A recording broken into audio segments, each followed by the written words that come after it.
Hello everyone, and welcome to Orthodox Shahada. I'm Kai, and this presentation is on verse 47 of Surah 5 of the Quran. This verse is an absolute nightmare for Muslims to deal with, and is perhaps the most powerful verse in the entire Quran to demonstrate the falsity of Islam.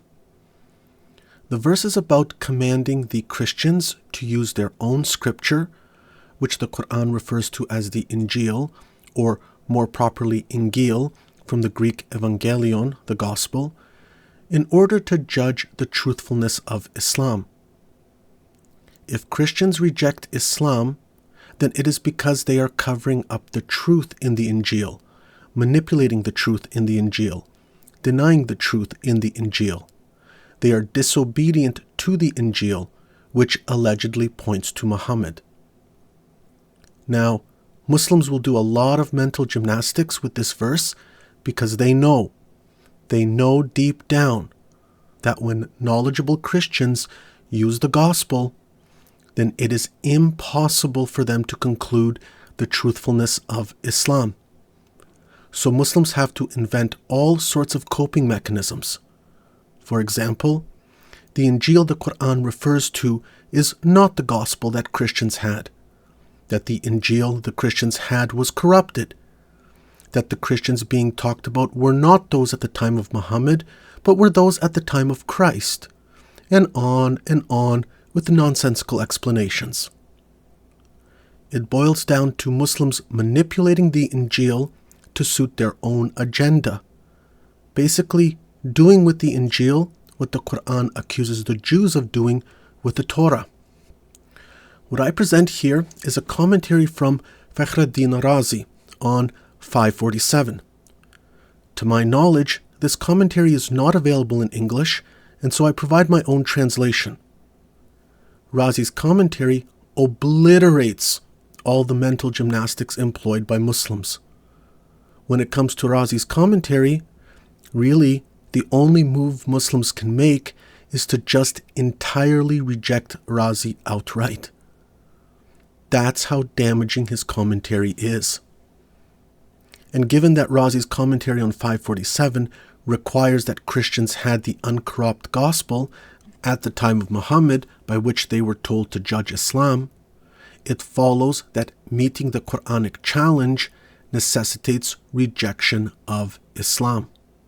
So, thank you, Razi, for helping destroy Islam. Yet another example that the greatest enemy of Islam are Muslims themselves. The commentary by Razi is commonly known as Mafatih al-Ghaib, or the keys of the unseen or unknown, and At-Tafsir al-Kabir, the great commentary, given that it is 32 volumes. It is highly authoritative within the Sunni tradition and one of the most respected and relied upon commentaries on the Quran. But before we get to the commentary, first we need to know the surrounding context, namely verses 41 through 49. Quote, O Messenger, let them not grieve you who hasten into disbelief of those who say, We believe, with their mouths, but their hearts believe not, and from among the Jews, they are avid listeners to falsehood, listening to another people who have not come to you. They distort words beyond their proper usages, saying, If you are given this, take it, but if you are not given it, then beware. But he for whom Allah intends fitna, never will you possess power to do for him a thing against Allah. Those are the ones for whom Allah does not intend to purify their hearts. For them in this world is disgrace, and for them in the hereafter is a great punishment. They are avid listeners to falsehood, devourers of what is unlawful. So if they come to you, O Muhammad, judge between them or turn away from them. And if you turn away from them, never will they harm you at all. And if you judge between them with justice. Indeed, Allah loves those who act justly. But how is it that they come to you for judgment while they have the Torah, in which is the judgment of Allah? Then they turn away, even after that. But those are not in fact believers. Indeed, we sent down the Torah, in which was guidance and light. The prophets who submitted to Allah judged by it for the Jews. as did the rabbis and scholars, by that with which they were entrusted of the scripture of Allah, and they were witnesses thereto. So do not fear the people, but fear me, and do not exchange my verses for a small price. And whoever does not judge by what Allah has revealed, then it is those who are the disbelievers. And we ordained for them therein a life for a life, an eye for an eye, a nose for a nose, an ear for an ear, a tooth for a tooth, and for wounds is legal retribution. But whoever gives up his right as charity, it is an expiation for him. And whoever does not judge by what Allah has revealed, then it is those who are the wrongdoers. And we sent, following in their footsteps, Jesus, the son of Mary, confirming that which came before him in the Torah. And we gave him the gospel, in which was guidance and light, and confirming that which preceded it of the Torah as guidance and instruction for the righteous. And let the people of the gospel judge by what Allah has revealed therein. And whoever does not judge by what Allah has revealed, then it is those who are the defiantly disobedient. And we have revealed to you, O Muhammad, the book and truth, confirming that which preceded it of the scripture, and as a criterion over it. So judge between them by what Allah has revealed, and do not follow their inclinations away from what has come to you of the truth. To each of you we prescribed a law and a method. Had Allah willed, He would have made you one nation united in religion, but He intended to test you in what He has given you. So race to all that is good.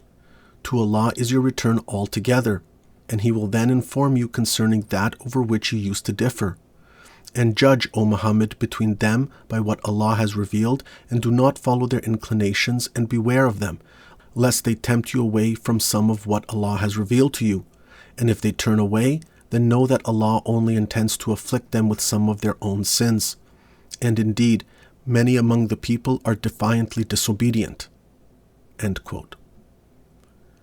In a nutshell, verses 41 through 49 establish that the Jews at the time of Muhammad sought Muhammad's arbitration instead of doing what the Torah prescribes because of the possibility that Muhammad would give them a more favorable ruling. The Christians are admonished to not do what the Jews were doing, namely, not being faithful to their own scripture. The Torah and Injeel are still considered valid, implying they are not corrupt, and the Quran gives Muhammad primacy over Jews and Christians and their scriptures. And now on to Razi's commentary. And if it is said, how is it permissible for them, meaning the Christians, to be commanded to judge by what is in the Injeel after the Quran has been revealed? Did you hear that? Can it be any more clear? The question Razi is posing is, how can the Christians be commanded to continue using the Injeel after the Quran has been revealed? Razi is unambiguous. The Quran is talking about the Christians alive at the time of Muhammad consulting their own scripture after revelation of the Quran has come to Muhammad. Continuing, we said, the answer is according to the following points. First, the meaning of let the people of the Injeel judge by what Allah revealed therein is the indicative proofs that point to the prophethood of Muhammad, and is the opinion of Asm.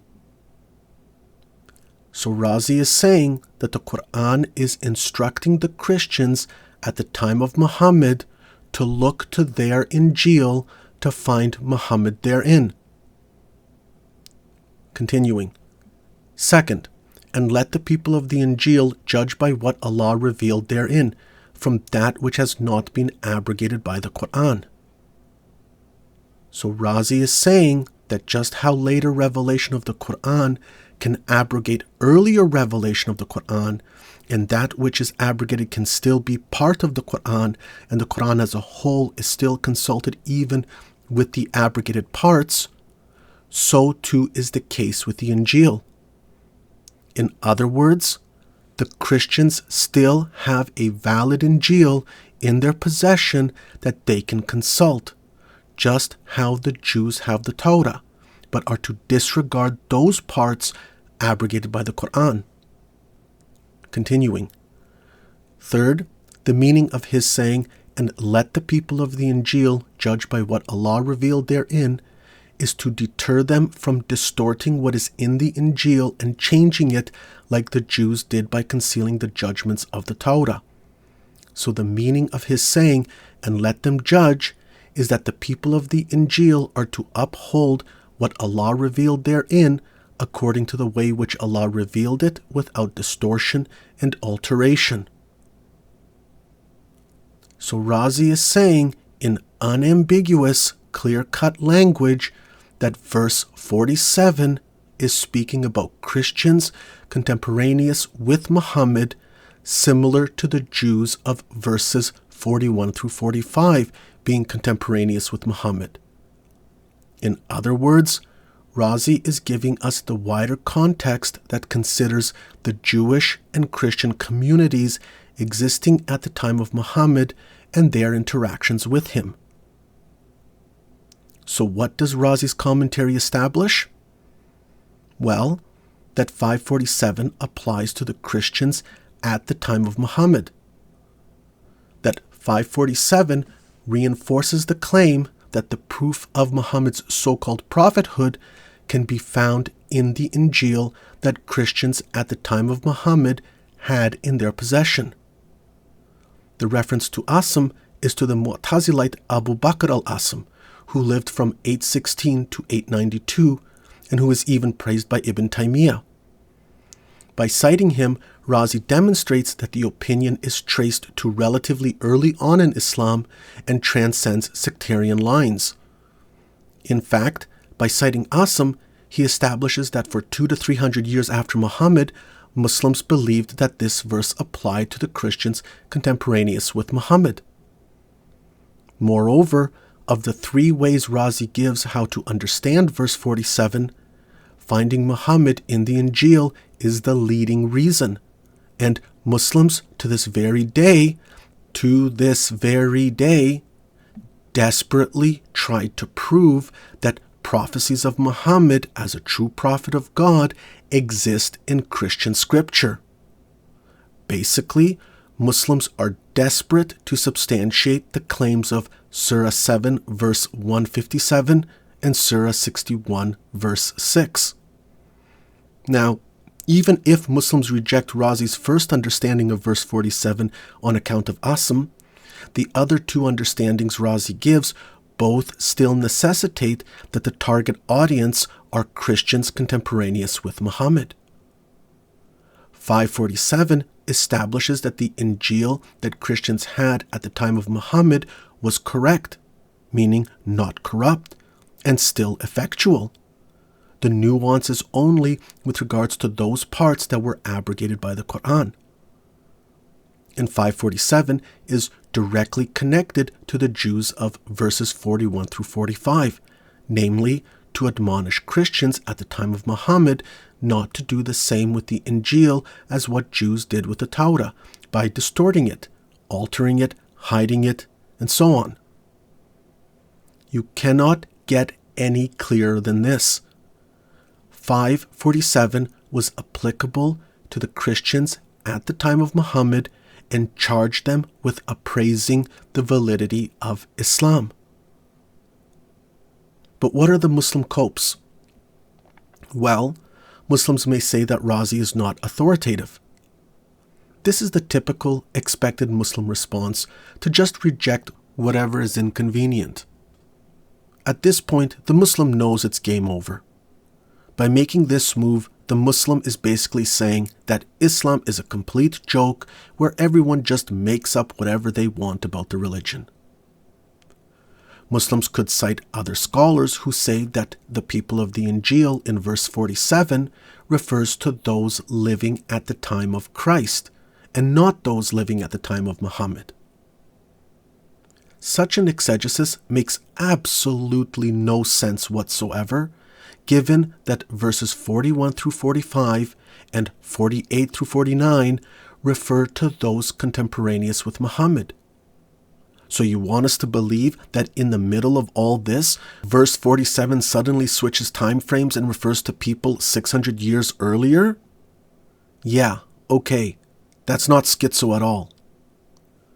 Scholars make this move either on account of imbecility, or they know that if one were to use the Injeel at the time of Muhammad to appraise the validity of Islam, then that backfires on Muslims and destroys Islam. Muslims could claim that the verse refers to judgments related to the punishment of certain transgressions, and therefore the Christians are not charged with using the Injeel to appraise the validity of Islam in general. Razi's commentary demonstrates that you can have multiple complementary meanings, that you can exegete in different ways that don't conflict with each other. So at best, this Muslim cope simply gives an additional exegesis without negating other possibilities.